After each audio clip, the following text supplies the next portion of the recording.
All right, welcome back, everybody. My name is Kari, and this is the final weeks, only 3 weeks left of my special live interviews that I'm having with people to talk about, share their stories of how they made a major life change, started over to live their authentic lives. So I've only got 3 weeks left. That's going to lead us into the final weeks of the year where I'm going to take a few weeks to rest, recover, and then come back hard in the new year. So I've got a final guest or my first December guest joining me today. I'm going to get him on. Let's see here. There he is.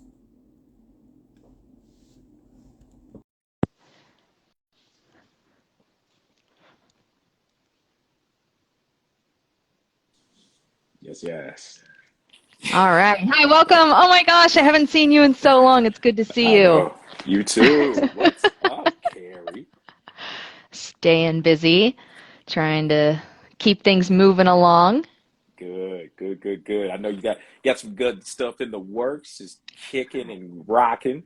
I do, absolutely. Yeah, so how about just introduce yourself first so we can everybody knows who we're talking to today.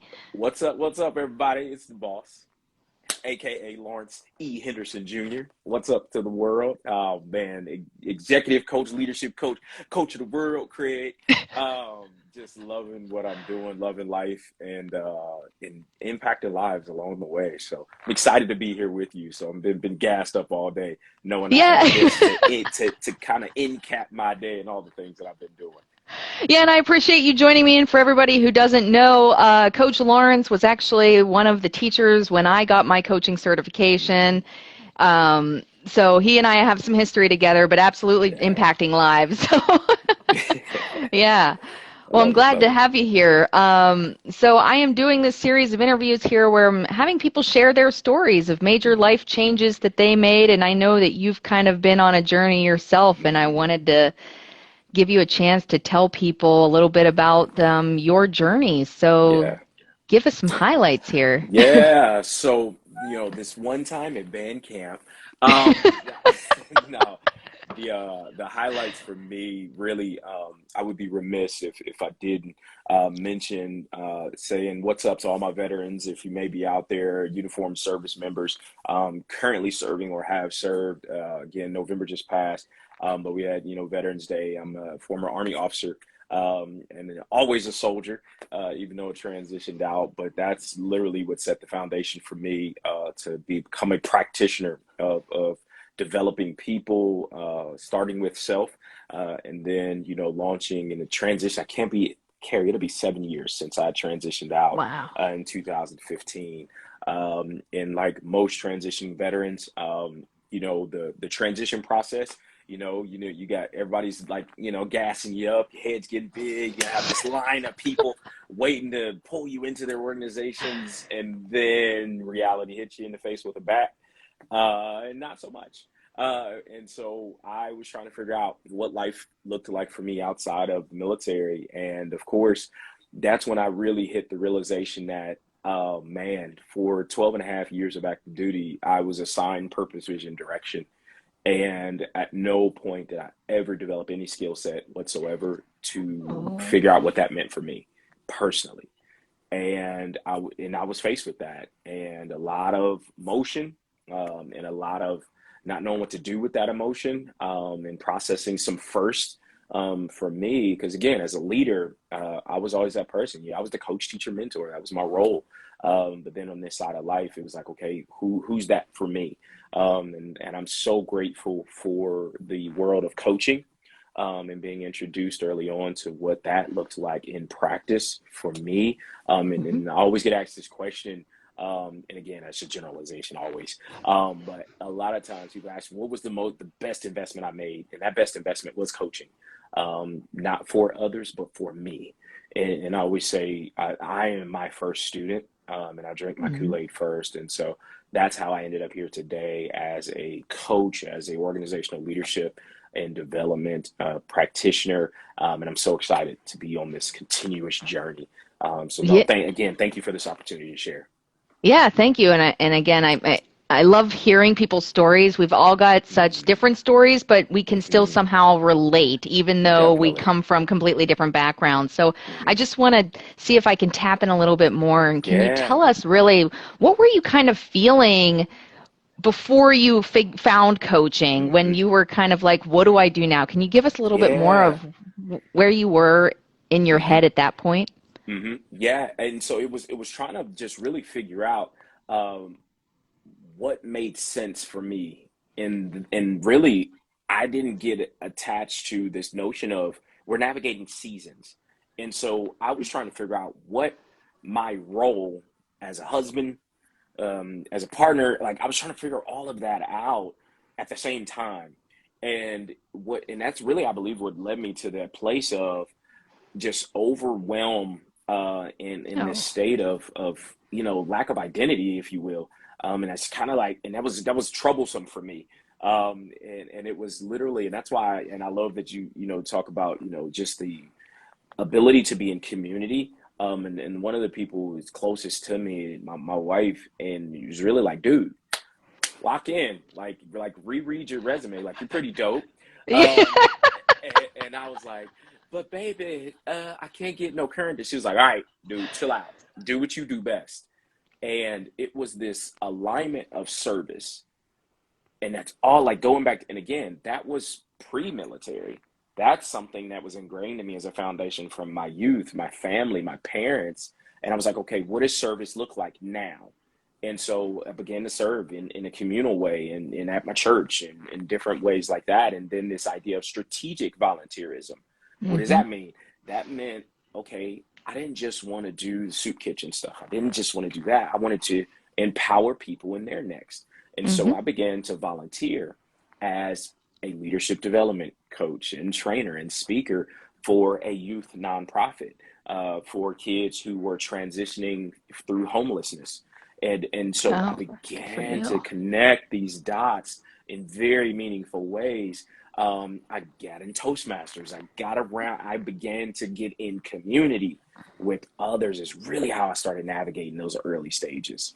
Good for you. Wow.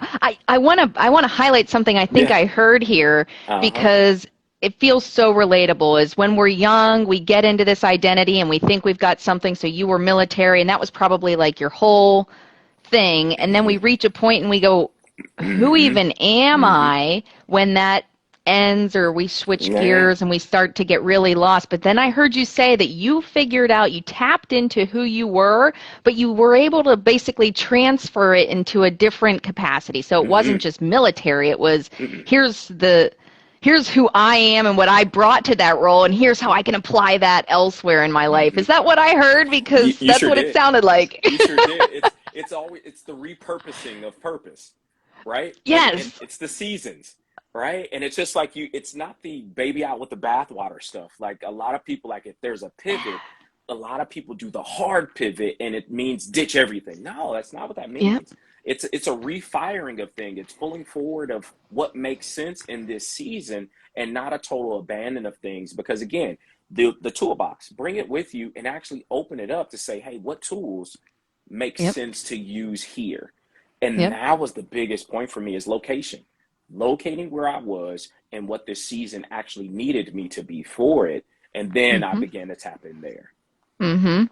Okay, and how important was it for you though? Because I know you said you had your wife there, and she Mm-hmm. was kind of like, "Man, get your Yeah. head on straight. You're Yeah. forgetting who you are." How Yeah. like what role did she play in helping Yeah. you with this as well? I think a lot of us have those people who we love and give acknowledgement for grounding us.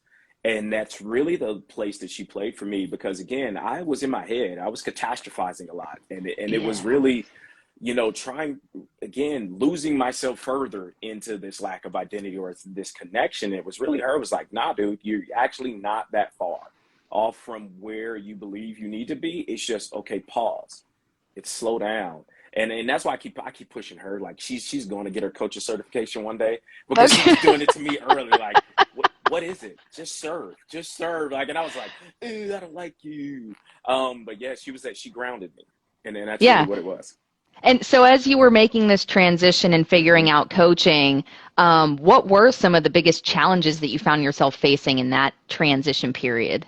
Um, the work I was currently doing being a part of what was keeping me blinded to purpose. Oh. hmm Yeah, and it's funny because I see somebody who was in that season of life with me on the live right now. Shout out to Myra who is on here because she was actually my first corporate job after the military. And I'll tell you, people in our lives, and again, the reason seasons and lifetime relationships, and other coaches are on here as well as meaningful connections. But in that season, us being having those people in your life, you're like, this is not your end. This is not a culmination. This is a pass through. And no, I Oh. used to have those conversations a lot with Myra just to have like, this can't be the end. I will not be here long. I'm not. I kept saying it, didn't know what the out was, but I was just like, something just doesn't, this is not permanent for me. This is just a stepping stone. But it was like, but the spouse in me, the husband in me, the provider in me was like, but you need stability, but you need these things. Mm. And it was literally every day combating comfort for, hey, getting comfortable being uncomfortable with heading towards purpose. And that is a conversation I'm sure we could talk about all day long. Yep. But I love that concept of it. Really, nothing's permanent. Even if we're Mm-mm. building towards something, you don't just get there and go, well, I'm here, and then like kick back Exactly. and put your feet up. But how do you handle those situations where you are really in uncomfortable situations? Like, what would you tell people who might be experiencing that? Oh, I think I froze.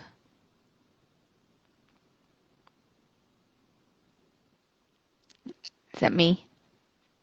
Mm,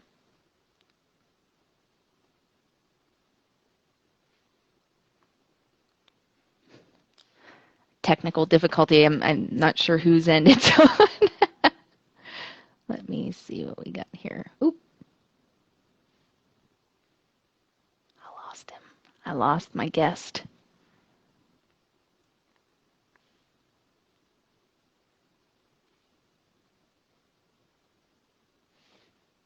Is it me? Can somebody tell me if I'm still streaming That was here? all me. That was all Okay. me. That was all. I'm like, I know my mom is watching Nah, this. I'm like, that is Mother, where are you?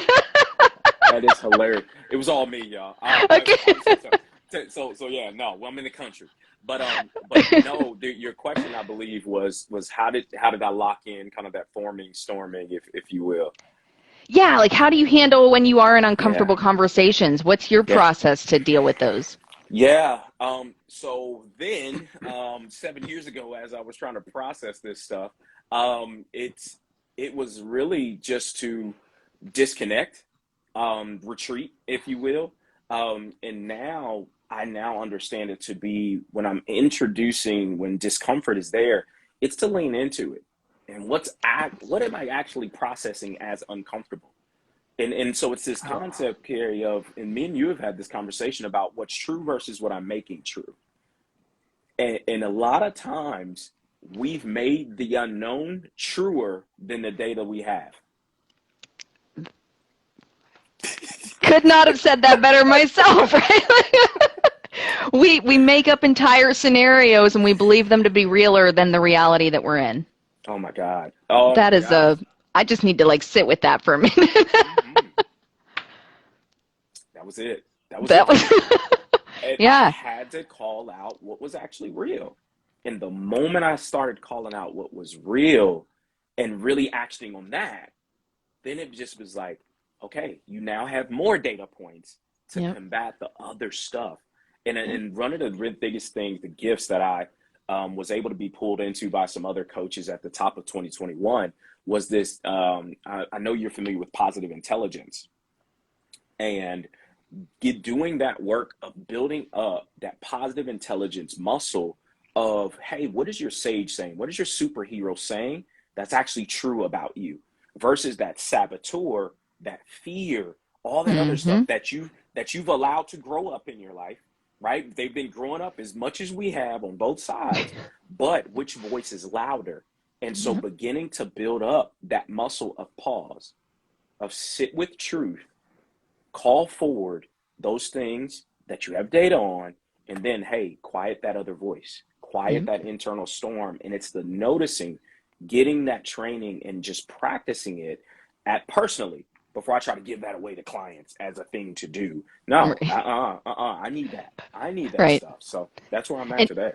and it really is it's hard to do, but it's as simple as pausing. It's as simple as Mm-hmm. taking that pause. But you'd be surprised, and people would be surprised how difficult it is to actually catch yourself in that moment and say, "Wait, I need to take a breath right now."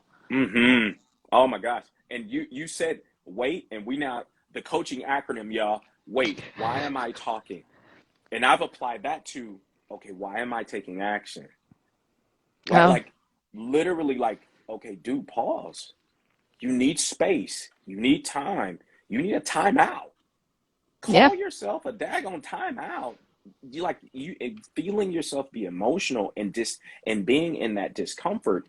Like, hey, you need to actually take account and take inventory. Will this next action be good for me or will it cause me harm? You need space for that. You need space for that. And that it's the difference. It's what I learned was the difference between reacting and responding is that pause, right? It's that Mm-hmm. intentional moment of if I do this, Yep. here's what's going to happen. Man, Oh there it man. is.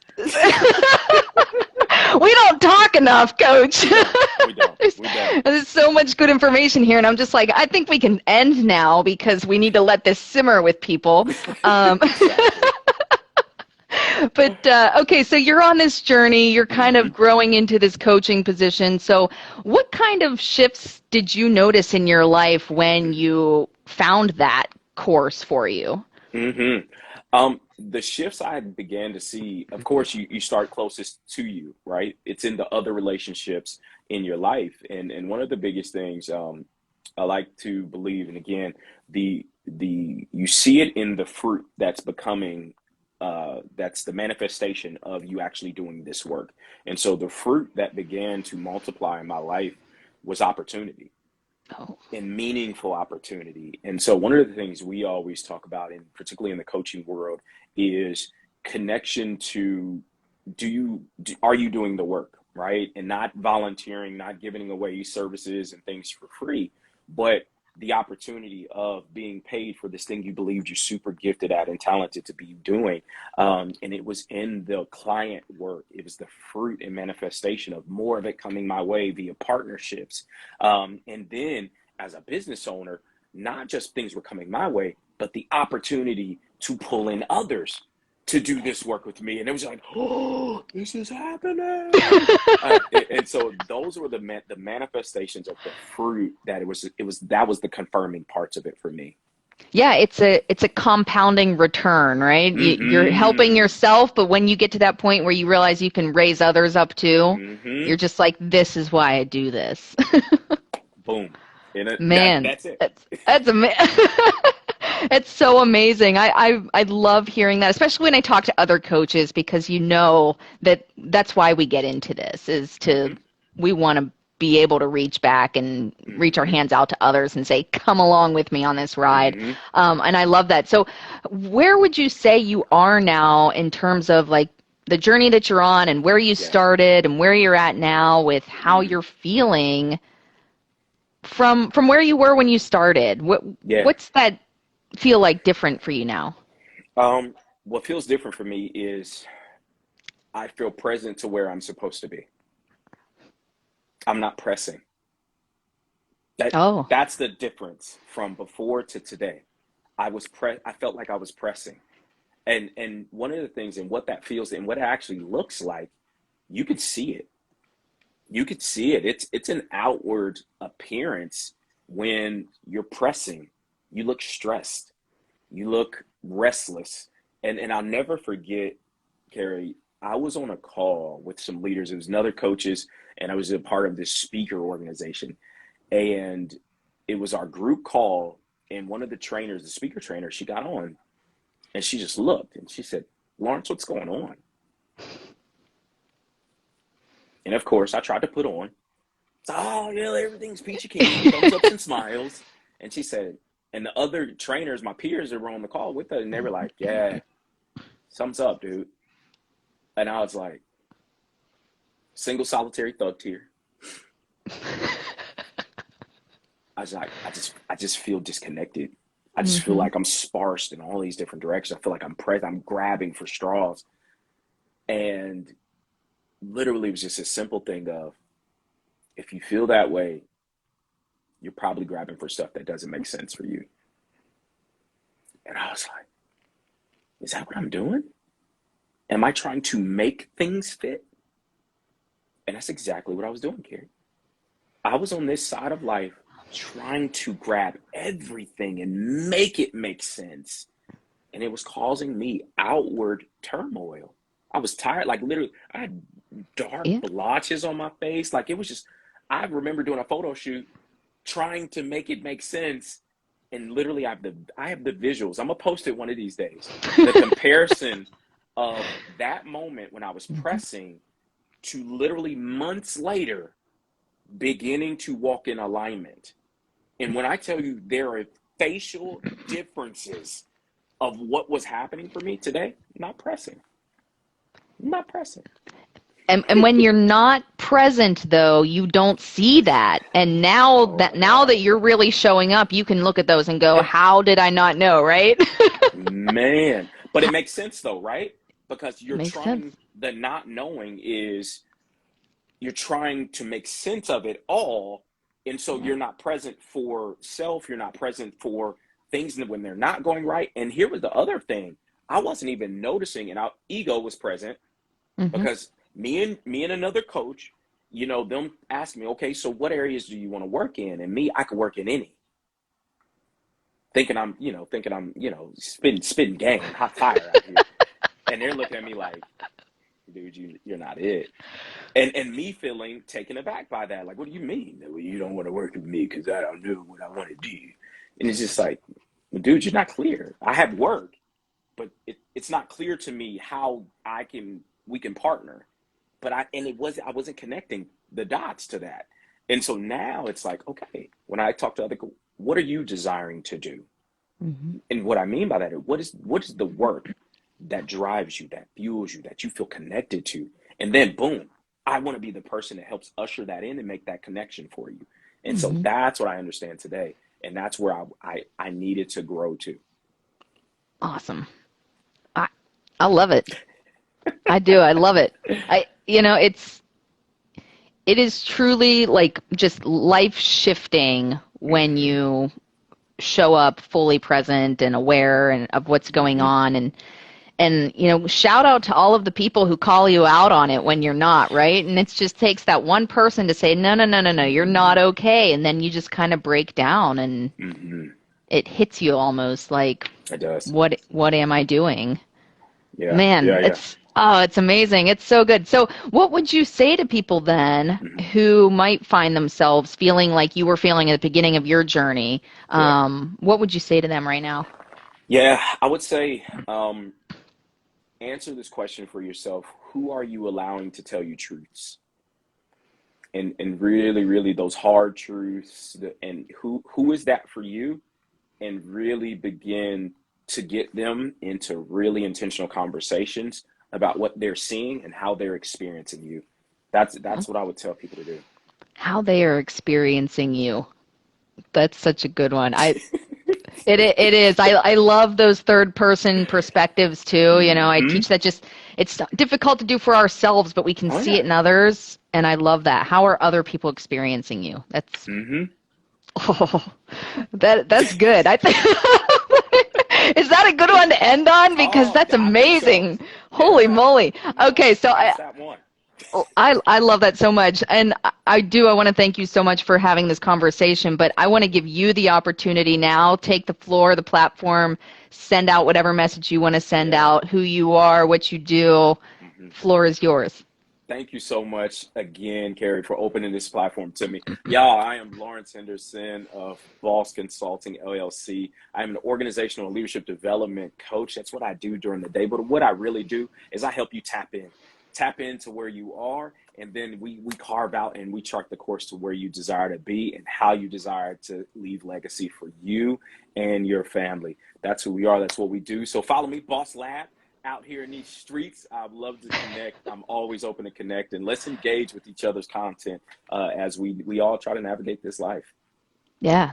I love it. I love it. Thank you so much for being here. I mean, so many good things here. I'm going to have to decide which one I want to pluck out and say, watch this video, because there's so much good information in these 20 minutes here. I don't even, but again, thank you. I appreciate you taking the time to talk to me and share your story. And, for the role that you've played in my life, I'm practicing telling people more, I appreciate them and the influence that you've had just in the time that we've known each other, and it's been phenomenal getting to work with you and alongside you. So I appreciate you being here.